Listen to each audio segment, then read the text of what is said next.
পুরাণ অনুসারে যদি মানা হয় তাহলে 3টে লোক হয়, পাতাল লোক, ভূলোক এবং স্বর্গলোক। আমরা যেখানে আছি বা যেখানে বাস করি সেটা ভূলোক। এই ভূলোকে জন্মগ্রহণ করার মেন কারণ হচ্ছে সাফারিং, আর আলটিমেট ডেস্টিনেশন মৃত্যু। তো এই সাফারিং থেকে মুক্তি পাওয়ার একটাই উপায়, মৃত্যু।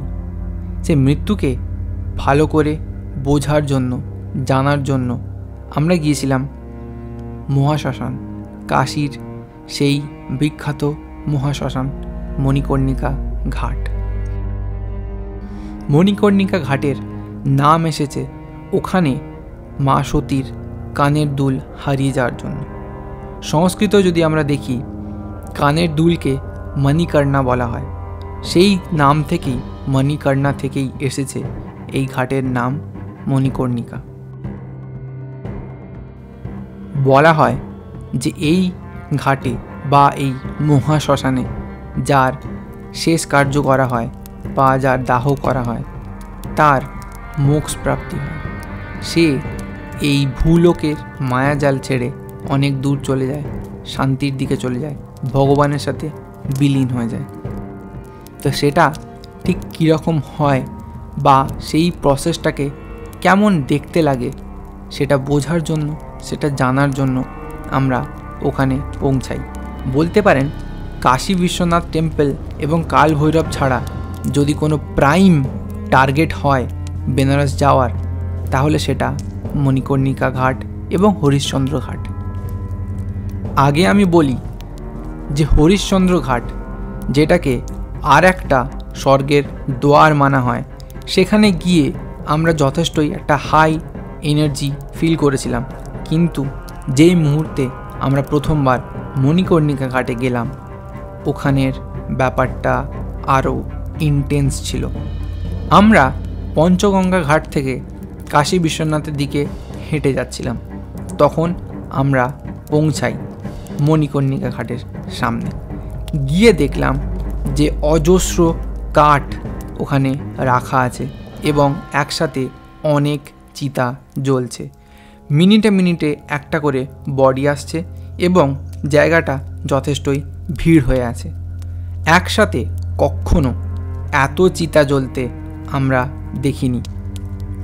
আমরা 4 জন ওখানে গিয়েছিলাম, অনেকটা সময় ওখানে স্পেন্ড করেছি, কিন্তু যেটার খোঁজে আমরা গিয়েছিলাম আমরা সেটা পাইনি। সেই জন্য আমরা ঠিক করি যে সকালের এই ভিড় থেকে একটু পরে যখন রাত হবে তখন এখানে আসাটা ঠিক। তাই ওখানে প্রায় 1 থেকে 1.5 ঘন্টা কাটানোর পর আমরা সকালবেলা ওখান থেকে চলে যাই। তারপরে হয় রাত, অনেকটা রাত। রাত 12টার পরে আমরা ঠিক করি যে হোটেল থেকে বেরিয়ে আমরা মণিকর্ণিকা ঘাটের দিকে যাব। রাতের বেনারসটা একটা অন্য এনার্জি হোল্ড করছিল। আমরা মণিকর্ণিকা ঘাটের দিকে সময় মতো বেরিয়ে এগিয়ে যাই এবং সেখানে গিয়ে দেখি যে না, তখন জায়গাটা যথেষ্টই ফাঁকা। জ্বলছিল কিছু চিতা, কিন্তু সেই যে ভিড়টা ছিল সকালবেলা সেটা আর নেই। তখন ওখানে কিছু তান্ত্রিক নিজেদের যজ্ঞ করছিল এবং অনেকগুলো চিতা জ্বলছিল।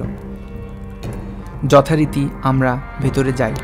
প্রতীক চেষ্টা করছিল ওখানে বসে মেডিটেট করে ওখানের এনার্জির সাথে কানেক্ট করার, কিন্তু সেই এক্সপিরিয়েন্সটা প্রতীকের মোটেই ভালো যায়নি।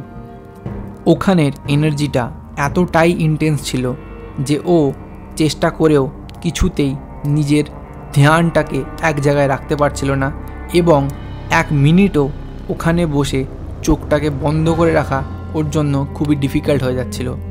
ও স্পিরিচুয়াল পথে যথেষ্টই এগিয়ে গেছে আমার থেকে, তাই আমি ভুল করেও ওর চেষ্টাগুলো নিজের চেষ্টা করার চেষ্টা করিনি।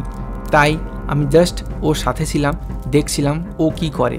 কিন্তু যেটা আমি নিজে ফিল করেছি সেটা হচ্ছে যে ওই জায়গাটার এনার্জি পুরো কাশীর থেকে অনেকটা আলাদা।